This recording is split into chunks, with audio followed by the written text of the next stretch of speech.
तो नमस्कार दोस्तों, स्वागत है आपका इस वीडियो में। तो दोस्तों, इस वीडियो में हम बात करेंगे कि आरआरबी ग्रुप डी का जो मेडिकल टेस्ट होता है, उस टेस्ट में आपके बॉडी में कौन कौन सी चीज़ें टेस्ट की जाती है। जैसे कि आपका आई टेस्ट किया जाता है, blood test, knock knee, flat feed आदि। तो इन सभी के बारे में इस वीडियो में मैं डिटेल में बताऊंगा। यदि आप ये वीडियो पूरा देख लेते हैं तो आपका आरआरबी ग्रुप डी में जो मेडिकल टेस्ट होता है उससे जुड़ी हुई सारी कन्फ्यूज़न खत्म हो जाएंगी। तो चलिए दोस्तों, शुरू करते हैं। तो सबसे पहले क्या होता है कि आपका जो फिजिकल एफिशिएंसी टेस्ट होता है उसको क्वालिफाई करने के बाद आपको मेडिकल के लिए बुलाया जाता है।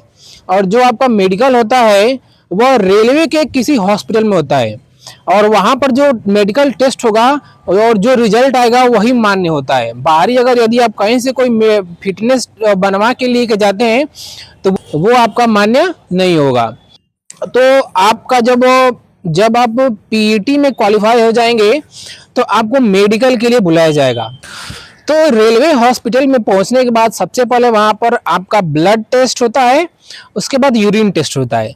ब्लड टेस्ट में आपका क्या चेक होता है, तो ब्लड टेस्ट में देखा जाता है कि जो आपका ब्लड है उसमें हीमोग्लोबिन की जो मात्रा है वह सही है कि नहीं। यदि हीमोग्लोबिन की मात्रा ज़्यादा कम है तो आपको एनीमिया रोग हो सकता है। एनीमिया रोग को स्पेशली चेक करने के लिए ब्लड टेस्ट किया जाता है। सेकेंड, देखा जाता है कि ब्लड में जो शुगर लेवल है, यानी जो ग्लूकोज की मात्रा है वो नॉर्मल से तो ज़्यादा नहीं है। तो ब्लड टेस्ट का मेन यही दो पॉइंट होता है कि आपका हीमोग्लोबिन और ब्लड में ग्लूकोज की मात्रा को चेक किया जाता है। ब्लड टेस्ट होने के बाद क्या होता है कि आपका यूरिन टेस्ट होता है। यूरिन टेस्ट में मेनली ये देखा जाता है कि आपका जो यूरिन है उसमें प्रोटीन तो नहीं आ रहा है। यूरिन में एक मेनली एल्बुमिन प्रोटीन होता है। अगर इसकी मात्रा आपके यूरिन में ज़्यादा है तो ये संकेत करता है कि आपको कोई ना कोई किडनी प्रॉब्लम है। ब्लड टेस्ट और यूरिन टेस्ट करने के बाद आपको एक अलग कमरे में ले जाया जाता है और वहाँ पर आपका चेस्ट का एक्सरे किया जाता है। चेस्ट का एक्सरे करने के लिए आपके सामने एक ऐसी मशीन होती है, उसमें जाके जो अपना चेस्ट है उसमें आपको लगाना होता है और वहाँ पे आपका जो चेस्ट का एक्सरे हो जाता है। इसमें क्या देखा जाता है कि जो आपके रिब्स की जो हड्डियां हैं उसमें कोई क्रैक्स तो नहीं है। और इसके बाद आपका चेस्ट का एक्सरे होने के बाद आपको एक अलग कमरे में ले जाता है। वहां पे आपका क्या किया जाएगा कि सबसे पहले आपका जो ब्लड प्रेशर है वो चेक किया जाता है। ब्लड प्रेशर के लिए आपको एक स्फिग्नोमाइनोमीटर मशीन होती है जिसको आपको बाह में क्या किया जाता है, आपको लपेट कर और आपका बीपी चेक कर ले जाएगा। उसके बाद होता है आपका शुगर टेस्ट।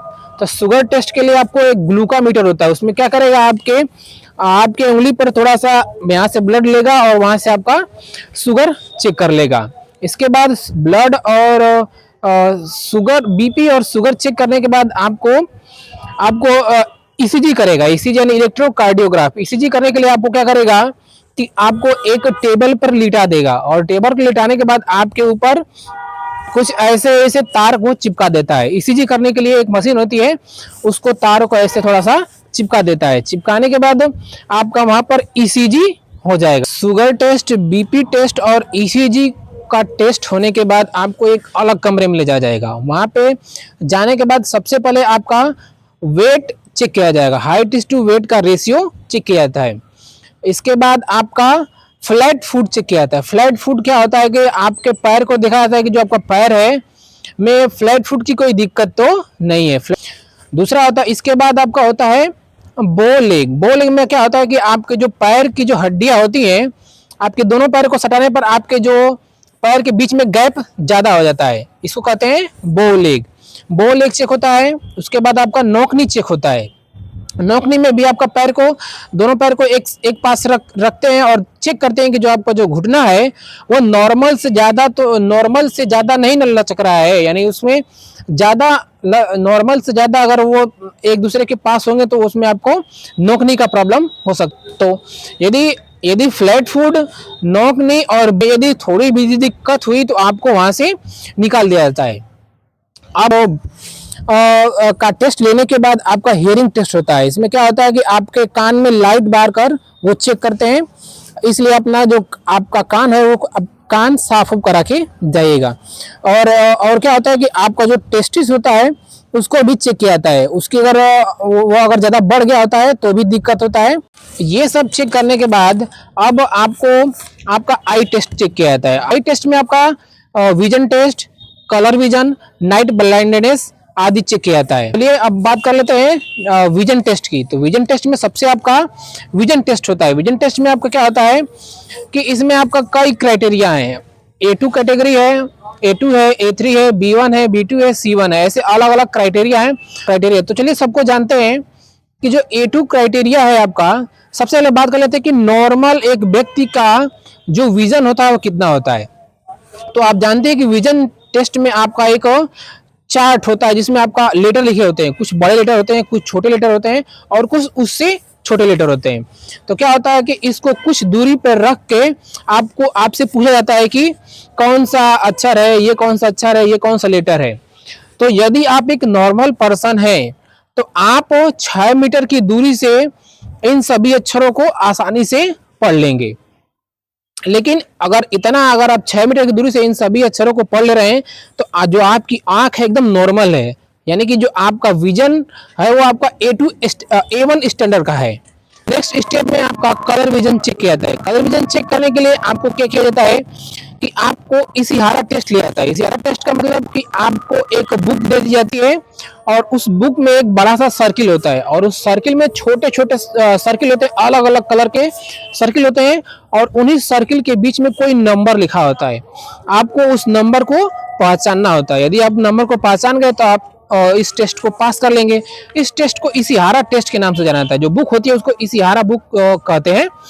इसके बाद होता है आपको एक और टेस्ट होता है। इसमें क्या जाता है कि आपको कमरे में अंधेरा कर दिया जाता है और एक छोटा सा होल होता है, उसमें से रेड, ग्रीन, येलो ये सब लाइट को छोटा सा छिद्र में से निकाला जाता है और आपसे पूछा जाता है कि इसका कलर बताइए, ये कौन सा कलर है, ये कौन सा कलर है। अलग अलग चेंज कर करके आपको कलर पूछते हैं।